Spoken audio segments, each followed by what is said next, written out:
வணக்கம், இது உங்கள் டிப்ரியா உலகம். இன்றைக்கி நம்ம டிப்ரியா உலகத்தில் என்ன பார்க்க போகிறோன்னா, பலாப்பழத்தை ரொம்ப சுலபமாக எப்படி அறியறதுன்னு பார்க்க போகிறோம். வாங்க பார்க்கலாம். பலாப்பழத்தை எப்படி அறியறதுன்னு பார்க்கலாம். இப்போ நம்ம பலாப்பழம் அறிய நல்லெண்ணெய் தேவை. இந்த நல்லெண்ணெயால் இந்த கத்தியை நல்லா தடவிக்கணும். இப்போ பலாப்பழத்தை அரையலாம். முதல்ல மேல் தளத்துலேருந்து அறியணும்.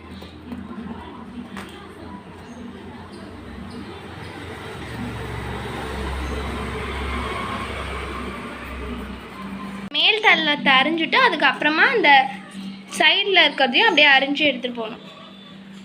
தலை வரைக்கும் நல்லா இந்த மாதிரி கோடு போட்டு கிழிச்சிட்டு அதை அப்படியே பிரிக்க முயற்சி பண்ணணும்.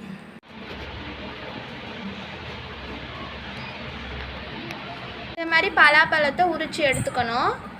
இப்போ இந்த பலாப்பழத்தை நம்ம